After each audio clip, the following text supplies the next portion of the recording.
Hello friends, जय माता दी। कैसे हैं आप सब? दोस्तों, माघ महीने के गुप्त नवरात्र चल रहे हैं और देखते ही देखते सप्तमी तिथि आ रही है। सातवीं महाविद्या माँ धूमावती का पूजन किया जाएगा और सभी 10 महाविद्याएं जो है वो महाशिव की शक्तियां ही हैं। जब माता सती ने अपने पिता के यज्ञ में स्वेच्छा से स्वयं को जलाकर भस्म कर दिया था, तो उनके जलते हुए शरीर से जो धुआं निकला, उसी धुएं से माँ धूमावती का जन्म हुआ था। यानी धूमावती धुएं के रूप में सती का भौतिक स्वरूप है। माँ धूमावती को रोग, शोक, दुख की नियंत्रक महाविद्या मानी गई है और दुर्भाग्य की देवी ज्येष्ठा लक्ष्मी की बड़ी बहन है। परंतु यह देवी लक्ष्मी के बिल्कुल विपरीत है। इनका निवास घर में नहीं बताया गया है। इनकी पूजा हम इसलिए नहीं करते हैं कि हम इनका घर में आवाहन करना चाहते हैं, बल्कि इसलिए करते हैं ताकि ये हमारे घर से दूर रहे। इन्हें दरिद्रा भी कहा गया है, अलक्ष्मी कहा गया है और इनका निवास पीपल के पेड़ पर बताया गया है। धूमावती को ही दरिद्रता, अलक्ष्मी और ज्येष्ठा कहते हैं। अशुभता, पाप, आलस, गरीबी, दुख, कुरूपता, इन पर इनका आधिपत्य है। कौवे पर सवार माँ ज्येष्ठा के पूजन को करने से ये घर से दूर रहती है। जीवन से दुख, दुर्भाग्य, दरिद्रता को अपने साथ लेकर चली जाती है। और नारद पंचरात्र में तो कहा गया है, देवी धूमावती ने ही उग्र चंडिका, उग्र तारा जैसी उग्र तथा भयंकर प्रवृत्ति वाली जो देवियां हैं, इनको अपने शरीर से प्रकट किया था। देवी की ध्वनि हजारों गीदड़ों के एक साथ चिल्लाने जैसी ध्वनि है जो भय पैदा करती है। देवी ने क्रोधवश अपने पति महादेव का भक्षण कर लिया था। देवी का संबंध भूख से भी है। देवी सर्वदा अतृप्त और भूखी रहती हैं और परिणाम स्वरूप देवी दुष्ट दैत्यों के मांस का भक्षण करती हैं, परंतु इनकी क्षुधा का निवारण नहीं हो पाता। देवी धूमावती भगवान शंकर की विधवा पत्नी के रूप में विद्यमान है। एक ऐसी एकमात्र देवी जिनके साथ किसी भैरव या किसी की पूजा नहीं की जाती है। अपने पति भगवान शिव को स्वयं ही निगल जाने के कारण इनको विधवा कहा गया है। देवी का भौतिक स्वरूप क्रोध से उत्पन्न दुष्परिणाम तथा पश्चाताप को भी इंगित करता है और देवी धूमावती के विशेष पूजन, उपाय और मंत्रों के जाप से विपत्तियों का नाश होता है, स्थिर रोगों का निवारण होता है, वाद विवाद में विजय मिलती है। आज के दिन आपको घर की पश्चिम दिशा में माँ का पूजन करना चाहिए। देवी धूमावती या माँ काली का चित्र या यंत्र स्थापना कर विधिवत पूजन करें। आज के दिन आपको स्टील के दीपक में या मिट्टी के दीपक में सरसों के तेल का दीपक जलाना चाहिए और पूरे घर में लो बाण से धूप करके उसे दरवाजे के बाहर रख देना चाहिए। राख या भभूति का आज के दिन तिलक किया जाता है। राख या भभूति आपके पास कहीं अच्छी जगह से प्राप्त ना भी हो तो आपके जो अगरबत्ती की जो राख होती है उसको आप मस्तक पर लगा सकते हैं और देवी को चढ़ा सकते हैं। आज के दिन देवी को 2 रंगों के फूल चढ़ाने का विधान आता है और उड़द की खिचड़ी, उड़द के बड़े, इनके भोग लगाने का विधान आता है। आप चाहें तो केले का फलाहार चढ़ा सकते हैं और कोई भी आपके पास रुद्राक्ष की माला हो, काले हक्की की माला आदि हो, तो आपको ओम धूम धूम धूमावती दिव्यै स्वाहा, ओम धूम धूम धूमावती दिव्यै स्वाहा इस मंत्र का जाप करना चाहिए और पूजा करने के बाद जो भोग है वो प्रसाद स्वरूप वितरित करके चतकबरी गाय को खिला देना चाहिए।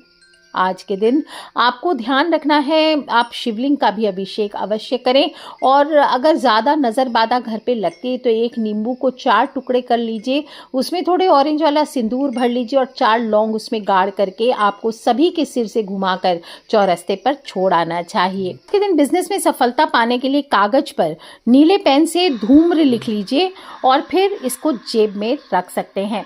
दोस्तों, आज के दिन आपको झाड़ू पर बता दूं, माँ का सर्वाधिकार होता है।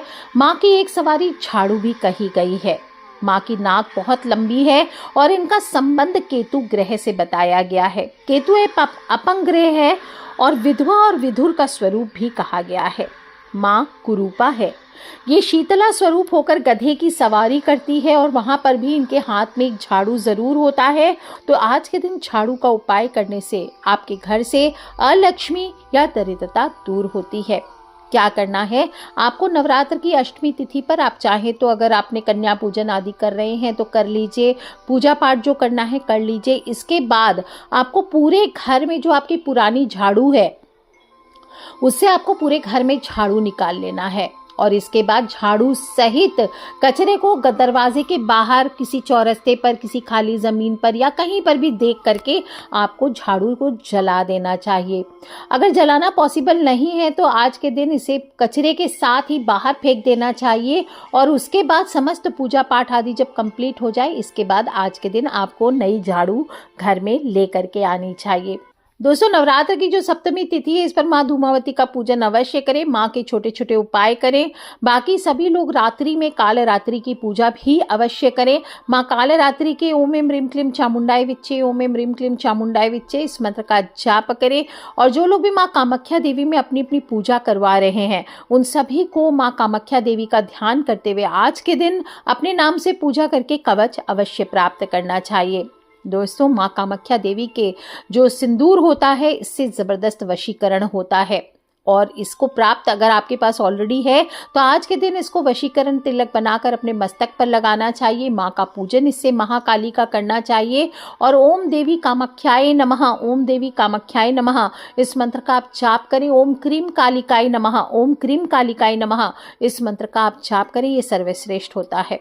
जिन लोगों के पास भी आज के दिन हत्ता जोड़ी है उन सभी को चाहिए कि आज के दिन हत्ता जोड़ी या सियार सिंगी या आपके पास बिल्ली की जेर या आपके पास मृग कस्तूरी, कोई भी सिद्ध अभिमंत्रित चीज़ें हैं ये अवश्य अपने घर में रखनी चाहिए और आज के दिन इनका पूजन अवश्य करना चाहिए।